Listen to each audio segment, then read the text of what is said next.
Alors bonjour, nous sommes au Festival international des jeux de Cannes. Nous sommes avec Adrien et Romain, les auteurs de Dystopie. Alors on va parler d'abord de votre maison d'édition. Si vous pouvez nous donner dire un mot sur votre maison d'édition. Adrien, je t'en prie, je m'y colle.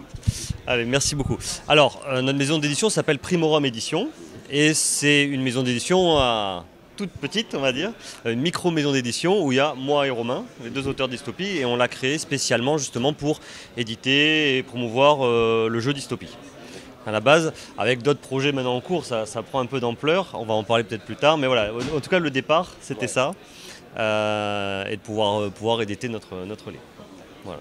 Alors, on va venir au cœur du sujet, alors c'est Dystopie, puisque si vous êtes là pour ça, vous êtes pour le présenter à Cannes. Alors Dystopie, c'est quoi ? Alors, c'est quoi comme tu le dis bien, c'est compliqué de résumer très brièvement Dystopie parce qu'on a vraiment eu le souhait de créer un univers complet. Il y a quand même près de 650 pages sur les deux volumes. Donc le but étant de véritablement se faire plaisir et ne pas être restreint par une quantité ou un volume. Donc Dystopie, c'est de la SF. Ça porte bien son nom. On part en fait des problématiques actuelles, sociétales, environnementales, tout ce qu'on sent dans nos sociétés modernes qui ne vont pas très bien. Eh bien, on a noirci le tableau, bien évidemment. Et on a poussé les choses jusqu'en 2620, qui est l'époque où les joueurs vont vivre leurs aventures. Ça se joue sur la Terre. On n'est pas, c'est pas de la SF dans les, comment dirais-je, sur d'autres planètes et autres. On est vraiment resté sur le côté. Qu'est-ce que notre société, où elle pourrait nous amener vraiment dans le temps. On a essayé d'être le plus proche de ce qui pourrait arriver, du moins dans notre façon de le concevoir. C'est un jeu un peu sombre, il faut se l'avouer. Mais l'humanité, en gros, a complètement été décimée, du moins peu ou prou, et elle reste en fait globalement soit sur une cité stratosphérique qui a permis de sauver en fait le gros de la population. Alors le gros, une élite tout de même, et vraiment l'élite de l'élite qui a pu aller s'établir sur Mars. Donc ça, c'est vraiment le gros de l'humanité au moment où on joue. Quelques brides de civilisation ont réussi à survivre sur la Terre, qui est devenue depuis plusieurs siècles inhabitable, pour diverses raisons que l'on explique dans le jeu et l'historique. Et il y a aussi les machines. Juste avant l'âge sombre, qui est vraiment pour nous le point d'entrée du chaos, d'une certaine façon, de ces siècles où il y avait vraiment une coupure sur la planète. Eh bien, des machines se sont éveillées. La première d'entre elles, Raya, qui a été l'intelligence artificielle qui a permis la construction des cités stratosphériques. Et lors de la deuxième cité, Altaïr, qui est devenue une légende, qui a été complètement abandonnée, elle est devenue autonome, elle a pris conscience d'elle-même, elle s'est rendue compte que l'humanité en fait n'était pas à la hauteur. Et elle a décidé de vivre sur Terre, de se démultiplier et de s'approprier une planète qui avait été malmenée par l'homme. Donc voilà, on peut jouer des machines dans Dystopie en 2620 qui sont parfois même plus humaines qu'un humain proprement parlé, ou du moins qui ont plus d'humanité. On peut jouer quelqu'un de transfiguré, c'est-à-dire qui a utilisé la technologie pour survivre, tout simplement parce que ça lui a permis d'exister. On peut jouer des natifs, des hommes qui ont survécu en bas, sous terre, forte corpulence, des marqués de la vie, entre guillemets. Et on peut jouer sur Vega aussi, cité autocratique, méritocratique, avec un score de citoyenneté, des valeurs très prégnantes qui dominent véritablement la vie de chaque citoyen, où l'on ne se reproduit plus vraiment, où on est conçu en fait in vitro avec des gènes qui s'améliorent au fur et à mesure des années, et donc les bons citoyens peuvent avoir accès aux meilleurs gènes. Et on peut jouer aussi un banni, quelqu'un qui a fait partie de ces célèbres premiers aventuriers qui se sont installés sur Mars. Cette société très élitiste, très haut de gamme, et qui, hélas, s'est fait bannir. Cette société-là, en fait, pendant des siècles, n'a pas trop évolué. Ce qu'il faut savoir, c'est qu'ils ont inventé un sérum qui leur permet d'arrêter le vieillissement des cellules. et qui, eh bien, tout simplement, leur permet d'avoir des pouvoirs. Oui, parce qu'on est dans de la SF quand même. Et donc c'est assez intéressant à jouer parce qu'on joue des personnages puissants qui viennent d'une certaine élite et qui pour autant sont bannis et donc socialement sont quand même amoindris. Donc on joue tout ça. Et encore, je le résume, donc c'est assez complexe, mais en 2620, la Terre étant complètement coupée, on arrive au renouveau, où justement toutes ces sociétés-là vont se re-rencontrer, et pour que ce soit des questions de ressources, des questions géopolitiques, de reconquête de la planète par exemple, eh bien ils vont à nouveau se côtoyer, et le but du joueur, c'est vraiment de vivre et de devenir acteur de ce que pourrait ensuite évoluer l'humanité. Dans notre campagne de jeu, les personnages ont une vraie influence sur l'avenir de l'homme. D'accord. Voilà, j'ai essayé de résumer. Ah mais, bah non, ça va, c'est clair. Donc il y a différentes approches, mais il y a un brassage après. Les personnages peuvent se regrouper, voilà. Merci. Pour ajouter juste un mot sur un pitch qui est très complet, comme il l'a décrit, effectivement, on comprend vite qu'il y a plusieurs univers, plusieurs ambiances dans Dystopie, mais ce ne sont pas des secteurs fermés. Effectivement, les personnages pourront évoluer de l'un à l'autre, parce que justement, les besoins sont partagés. Certains ont tout intérêt à se lier avec la cité stratosphérique. Les royaumes d'acier sont à explorer aussi. Les machines qui deviennent éveillées sont plus proches de l'homme que des machines, donc naturellement elles vont être poussées à rencontrer l'humanité aussi, donc ça crée du lien, et c'est pas des secteurs clos, bien au contraire, tout le monde participe et il y a des ambiances différentes. Là, on le décrit comme ça, nous, avec 3 univers où on va pouvoir dans Dystopie, finalement en fonction de son humeur de la soirée ou en fonction de la campagne, comment elle évoluer dans différents mondes, on va dire, carrément, avec Vega où on va être vraiment sur une société futuriste avec une ambiance plus technologique urbaine. Si on est dans l'alternative, donc notre Terre qui a été ravagée, on est sur une ambiance très survivaliste avec des ressources plus limitées, on est sur du bricolage, des gens qui ont appris à survivre à la dure pendant 600 ans de l'âge sombre où c'était quand même assez compliqué pour eux. Et les royaumes d'acier, encore une toute autre ambiance où là c'est une Terre qui a été bâtie, reconquérie par la machine finalement, complètement inhospitalière à l'homme, et où on va avoir du coup une ambiance plus sombre pour le coup, où les personnages pourront un peu tester autre chose du moins. Voilà. Bon, j'ai bien compris de quoi vous parliez. Est-ce que vous n'avez pas eu peur à un moment donné, quand vous développiez le jeu, de présenter un trop gros morceau avec tous ces univers et que ça soit un petit peu effrayant pour le meneur de jeu et le joueur? Alors, c'est vrai que le jeu peut paraître difficile parce que beaucoup de volume, beaucoup de choses à lire, complexe. Mais on aborde des thèmes qui se rapprochent vraiment de thèmes modernes et actuels. Donc pour le joueur, si on enlève le côté bien évidemment science-fiction, mais ça que l'on va chercher si on prend Dystopie et qu'on veut y jouer, c'est assez facile de faire certains parallèles parce que l'humanité à ce moment-là est confrontée à des problématiques qui ressemblent aux nôtres. Actuel. On peut facilement faire des parallèles, et puis c'est aussi un jeu de passionnés. On s'est dit, on ne sait pas si on en fera plusieurs de jeux au départ. L'aventure, c'est on rêverait de faire notre jeu de rôle, et on a envie de vraiment toucher à toute l'expérience. C'est-à-dire de la conception, l'idée, l'écriture, la charte graphique, trouver nous-mêmes les illustrateurs qui peuvent correspondre à l'univers que l'on est en train de créer, l'impression, le développement, le crowdfunding. On a vraiment essayé d'être les plus complets possible. Et donc on ne s'est pas arrêté à se dire on veut absolument que ce soit un format type accessible nécessairement à tous. On a surtout voulu se faire plaisir. Donc c'est vrai que c'est un jeu un peu volumineux, mais je pense que si les thèmes intéressent, il y a tout pour véritablement passer de longues heures justement, de faire de belles campagnes. C'est un jeu à campagne, bien évidemment, parce que l'univers, on l'a voulu riche, travaillé. On a essayé d'être cohérent aussi, parce que on voulait de la SF, mais on voulait aussi qu'il y ait une forme de réalisme. Ça se voit aussi un peu dans les règles. Donc voilà, c'est effectivement un parti pris, avant tout. D'accord. Peut-être rajouter une chose. Donc là, on parlait effectivement pour les joueurs et pour le maître du jeu, on a essayé aussi de lui rendre la tâche plus facile parce qu'effectivement pour appréhender ce monde dans sa globalité, on a du coup développé la gamme avec un deuxième livre qui est dédié aux omniscients, donc notre maître du jeu, et qui va lui permettre déjà d'avoir toutes les clés pour facilement se l'approprier, facilement connaître tous les tenants et aboutissants, et une campagne qu'on a intégrée donc, dans ce livre-là. Alors, c'est une campagne un peu particulière parce que 15 scénarios qui ne sont pas linéaires. On a un fil conducteur, une ligne rouge, mais après, tous les scénarios sont indépendants, peuvent être pris comme des briques, qui peuvent être joués dans n'importe quel sens d'ailleurs.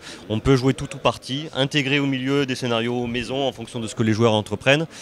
Mais c'est surtout aussi un bon prétexte, donc comme ça enlève la peur du vide pour le maître du jeu, parce qu'effectivement les mondes bac à sable, des fois c'est un peu compliqué de se l'approprier. Et c'est aussi un gros prétexte pour donner plein de personnages non joueurs, plein de lieux, plein de descriptions, de choses aussi.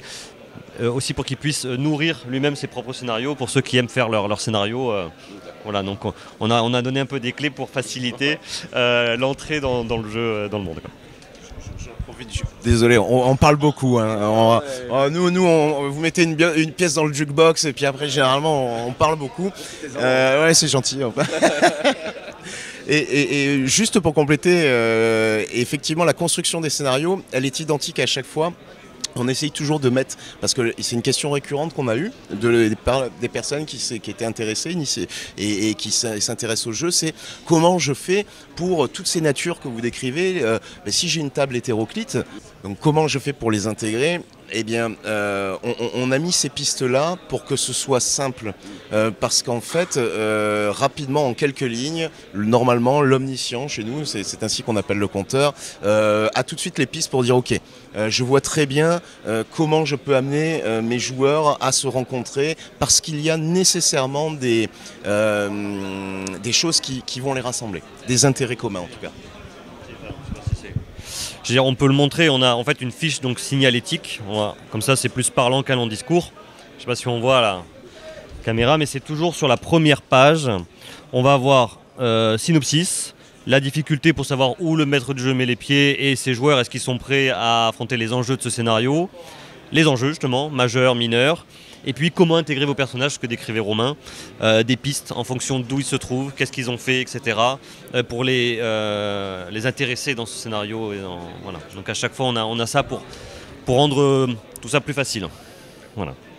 Donc on va passer à une question plus technique maintenant au niveau de la mécanique. Je me rappelle très bien pour avoir lu ce jeu de rôle que c'est à base de D10. Alors qui est l'auteur de la mécanique? C'est conjoint C'est conjoint. Alors déjà, pourquoi avoir choisi un système dédié, est-ce que tu peux donner 2 mots sur expliquer un peu son fonctionnement? Qui veut expliquer?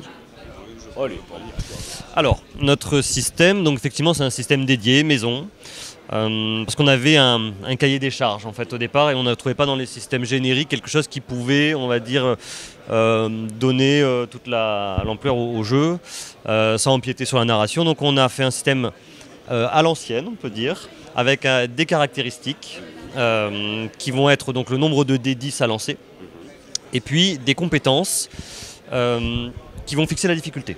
Donc plus on va falloir faire en dessous de sa compétence pour obtenir des succès. Donc effectivement, plus on est compétent, plus c'est facile. Et donc on va additionner le nombre de succès en fonction de nos dés.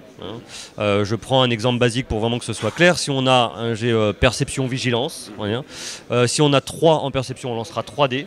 On a 7 en vigilance. Tout ce qui est 7 ou moins, c'est des succès. Et on a 1, 2 ou 3 succès pour le coup. Pour rendre le système un peu particulier, on rajoute des jauges. Ce qui représente en fait la capacité qu'ont les personnages à dépasser les limites, à ne pas économiser leur énergie et se dépasser sur une action. C'est ce qu'on appelle les réserves SEC pour Spiritus, Énergie et Corpus. Et ils vont pouvoir puiser dedans pour avoir des dés supplémentaires à lancer. Et du coup, effectivement, augmenter leur pool de succès et faire des coups d'éclat, on va dire, sans compter sur leurs propres réserves. Parce qu'à chaque fois, ils vont puiser soit sur leur concentration, soit sur vraiment leur force physique, ou leur énergie pour les machines, les transfigurés, qui vont avoir besoin d'une source d'énergie externe. Voilà, ça c'est vraiment le système, le cœur du système. Il y a un système d'interaction sociale avec des sphères en fait en fonction des 3 univers qu'on a décrits. où plus on va connaître les secrets, les mœurs, plus on va être même reconnu dans certains milieux parce qu'on aura fait telle ou telle action. On va avoir des bonus ou des malus d'interaction sociale en fonction de qui on s'adresse, des petits plus un moins un si vous voulez des dés. Il va y avoir aussi des bonus situationnels. Si par exemple le personnage se met en bonne condition à une scène de combat où il va soit attendre un guet-apens, se mettre en hauteur, etc. Il pourra avoir des bonus aussi, en fonction pour un peu récompenser aussi la narration et aussi on va dire l'intelligence des joueurs en fonction et la préparation des joueurs aussi. Voilà, en grande ligne. Bon, c'est un système relativement simple, donc on est vraiment dans le classique, tant mieux pour appréhender cet univers. Donc pour l'instant, il y a le livre de base, Un Nouveau Règne, qui est là. Voilà, ce joli pavé que j'ai du mal à tenir à une main. Il est difficile. Bon. Alors, les illustrations sont absolument magnifiques. C'est un team d'illustrateurs qui a fait ça. Vraiment, c'est du super boulot. Comment s'est passé le contact? Vous les connaissez déjà, ces illustrateurs? Alors non, on les a rencontrés en fait, on les a démarchés. Certains qu'on avait rencontrés qui illustraient déjà des jeux de rôle connus. Comme Edouard Noisette, c'est un de nos illustrateurs principaux qui a beaucoup travaillé sur le jeu. Voilà, bon, il est un peu connu. Et puis après, on a eu la chance, via des plateformes d'artistes dédiées, je ne sais pas si on peut les citer, mais ArtStation par exemple, où on a en fait passé du temps à rechercher, à regarder un peu le travail de chacun, les contacter régulièrement. Donc, et puis on a réussi à s'encadrer de pas mal d'artistes sur la scène internationale. On a des Espagnols, on a Necro qui est espagnol, on a un Lituanien, on a Emily Semka qui est américain aussi, qui est aux États-Unis. Mais voilà, il y a, on va dire, j'ai plus le nombre exact, mais on a une dizaine d'illustrateurs. À peu près, voilà. Et puis on a nous coordonné ça pour une direction artistique pour essayer d'avoir la cohérence graphique sur différentes illustrations. Donc j'ai parlé du Nouveau Règne, c'était le livre de base, il est sur Omniscience comme tu l'as présenté déjà, voilà, il existe Omniscience, et puis il y a l'écran forcément. Voilà, l'écran qui a été réalisé par Edouard voilà. Qui est ici. Donc là, c'est une scène de vie de Vega que vous pouvez voir. Et on l'a voulu très pratique, bien évidemment, pour l'omniscient. Et donc, il y a quand même quelques tableaux, mais qui balayent vraiment l'essentiel et qui permettent quasiment pas de regarder le livre en fait au cours des parties. Ça permet vraiment d'être quasiment autonome avec son écran. Donc il est un peu chargé, mais il y a vraiment beaucoup de contenu intéressant, vraiment pratique pour le maître du jeu, parce que nous on aime bien les écrans utiles. Alors il faut qu'il soit beau bien évidemment, mais un écran pratique c'est quand même super bien. Voilà. Oui, puis comme je dis toujours, nous les francophones, enfin les hexagonaux, on adore les écrans. C'est pas du tout le cas chez les anglo-saxons d'ailleurs. Hein. Ouais, les anglo-saxons, ils jouent très souvent sans écran, mais je sais pas, nous c'est une tradition, je sais pas d'où ça vient. Voilà. Donc là, vous continuez à écrire sur Dystopie, ou pour l'instant vous faites... Ouais, et alors c'est un peu ça, c'est-à-dire que on a fini les livraisons en fait l'année dernière, en fin d'année. On souffle, on reste présent, la preuve, on va au Fige. Ouais, effectivement, on a besoin de se ressourcer, mais on continue, on travaille les Royaumes d'Acier.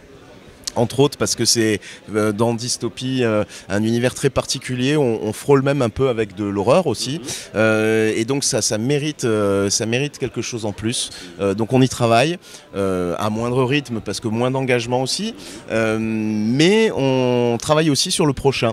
Parce que on a un projet qui nous tient à cœur, qui est dans notre tête depuis quelques mois maintenant, presque un an, et c'est Émeute.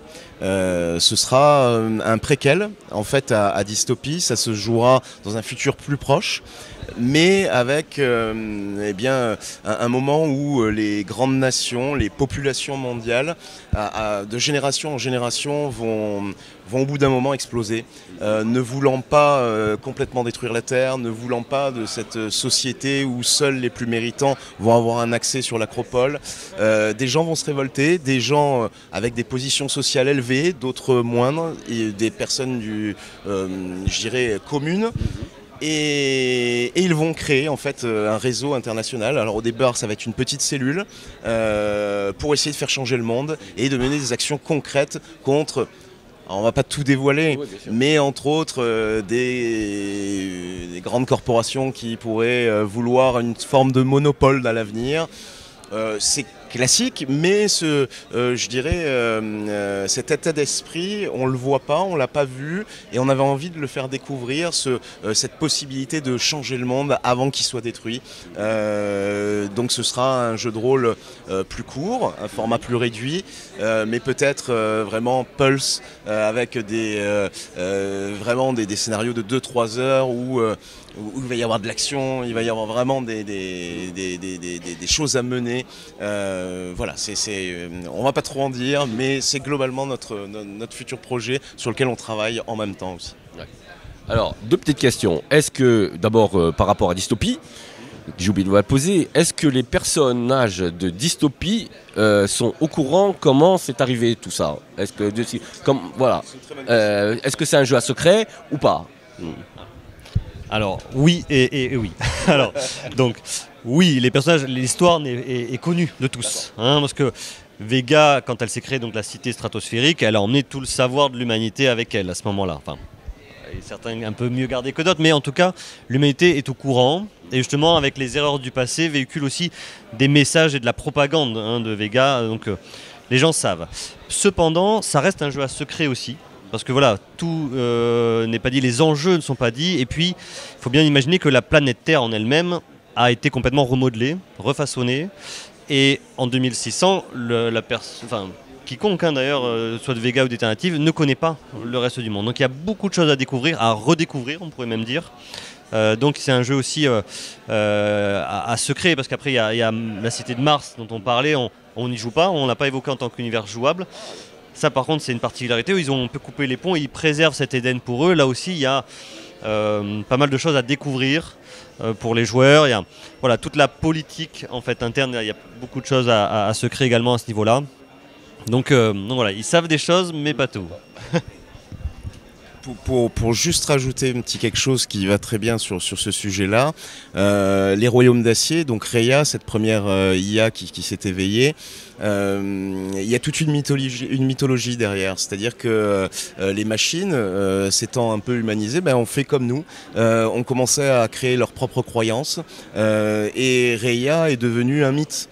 Ça fait des siècles qu'on n'en entend plus parler, mais elle aurait créé des machines à son image, comme des apôtres, ce que l'on appelle nous des sergents, qui représentent on dirait d'une certaine façon son existence, du moins elle laisse une trace de son existence.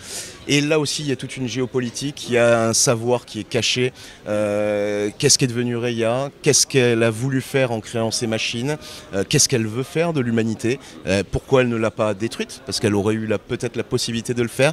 Tout ça, ce sont des secrets bien évidemment qu'il va falloir découvrir. Des questionnements que vont se poser les personnages tout au long de leur aventure. Maintenant, une question plus pratique, plus terre à terre. On quitte l'univers. Le jeu est ambitieux, le jeu est joli. Vous avez créé une maison d'édition, mais c'est parce que vous vouliez vraiment être maître de votre sujet. Vous n'avez pas prospecté dans d'autres maisons d'édition existantes? Alors, le principe, alors oui, effectivement, j'ai envie de dire, il y a plusieurs de ces raisons que tu as évoquées qui en font partie. Entre autres, on voulait, comme je l'ai dit initialement, vraiment tout faire pour pouvoir être confronté à tous les sujets, parce que c'est une expérience de vie, c'est une passion, et c'est pas notre métier principal initialement. Donc, on voulait, c'est la découverte qui nous a poussé aussi à ça. Bon, on n'a pas peur du travail, hein. D'ailleurs, on le paye maintenant, hein, voilà, c'est pour ça que. Mais oui, on voulait être maître aussi de notre univers, ne pas se mettre de barrières. On est très complémentaires avec Adrien et on l'a découvert parce que c'est pas évident. On est amis d'enfance de longue date, mais travailler ensemble, surtout sur un volume d'heures de travail très très conséquent après notre premier travail, c'est comme un petit couple, hein, soyons honnêtes. Hein. Mais au final, ça a plutôt bien matché et on est très complémentaires et du coup on n'a pas eu nécessairement besoin d'aide externe. Donc en l'état, cette maison d'édition-là, oui, c'est le projet de Dystopie, mais on se rend compte qu'on a, à force de rencontres, d'amis aussi, des personnes qui sont intéressées par ce projet-là, qui nous proposent même des projets. Donc en fait, on est encore, je dirais, entre peut-être en devenir. Et qui sait ce que sera Primorum Édition demain, mais en tout cas, je pense qu'il y a de l'avenir et l'aventure nous plaît. Donc je pense qu'elle n'est pas encore terminée. Je vais rajouter une chose. Sur pourquoi aussi on n'a pas choisi d'éditeur, on n'a pas trop démarché en fait, parce qu'on avait, je l'ai déjà dit tout à l'heure, on avait un cahier des charges, on s'était fixé des objectifs, des règles. On a voulu par exemple faire un jeu 100% français, imprimé en France, etc. Donc en cours, en circuit court, parce que c'était aussi notre idée, parce qu'on l'a écrit avant Covid. En partie, on a commencé avant. Et puis c'est vrai qu'avec les années là, on s'est dit mince, on se rapproche quand même un petit peu de notre background. C'est bon. Voilà, il faudrait que ça reste une fiction, exactement. Donc on s'est dit, bon, c'est vraiment important. On va essayer de faire, alors je sais pas si ça s'est fait ailleurs, mais on va faire un jeu de rôle zéro empreinte carbone. Donc imprimé en France, pas très loin de nous, à quelques kilomètres. On allait chercher les livres en voiture. Enfin voilà, on a vraiment essayé de maîtriser ça aussi. C'était un de nos engagements dès le départ. Et voilà, donc on voulait aussi maîtriser tout ça. En tout cas, pour Primorum Édition, les exemples sont nombreux de boîtes qui ont commencé comme vous et qui finalement ont des Graals d'or, donc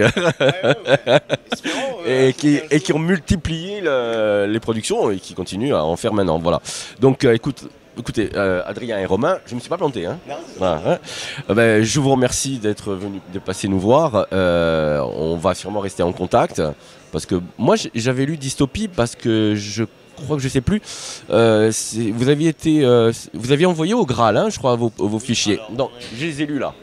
Voilà, j'avais lu là. J'avais vraiment matché. J'avais trouvé ça vraiment très ambitieux. Je vous connaissais pas du tout. J'avais dit waouh, purée, il y a du contenu quand même. Hein, et j'avais trouvé ça vraiment bien, quoi. Donc j'espère que ça va continuer, que ça continue à nous fournir des jeux de rôle comme ça. Vous faites des démos ici en ce moment? Alors, on en a fait entre autres à Octogone, mais cette année c'était notre premier Fige en tant qu'exposant.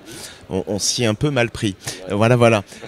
Donc on a mal prévu le coup et on s'est rendu compte que toutes les tables étaient prises, que c'était compliqué. Donc voilà, ça fait partie des expériences. Notre deuxième Fige sera beaucoup mieux organisé. Habituellement, on a l'habitude, oui, de proposer, mais là cette année, on n'a pas, voilà, faute de place, c'est un peu compliqué. Alors oui, on a fait des parties sur d'autres conventions. À Octogone, par exemple à Lyon, on a été déjà à deux éditions d'Octogone. À Toulon joue aussi, on avait des tables. On fait des jeux dans des cafés aussi, jeux de rôle. On a fait aussi dans des associations. Et puis des actual plays. Qui va sortir. On en a fait un en particulier avec un youtubeur, la table des coups critiques, la table des coups cryptiques. Donc voilà, ça devrait sortir sous peu aussi. Donc il y a possibilité de soit jouer, soit de découvrir un peu le jeu. Voilà. Et puis il y a votre site internet, bien sûr. On peut aller sur votre site internet pour découvrir un peu plus Dystopie. Si on n'a pas dit assez, s'ils n'ont pas compris, s'ils veulent des renseignements supplémentaires, je pense que vous êtes très actifs. Accessible, oui, il ne faut pas hésiter. Merci à vous deux d'être passés nous voir. Revenez quand vous voulez, la porte est ouverte. Hein, merci pour l'invitation, vraiment. C'est sincère parce que c'est aussi grâce à toi, à vos équipes qu'on peut exister et qu'on peut parler de nous et de présenter notre projet. Donc un grand merci. En fait, c'est réciproque, hein, parce que si vous n'étiez pas là, on ne serait pas là non plus. On se complète bien. Merci. À bientôt. À bientôt. Merci.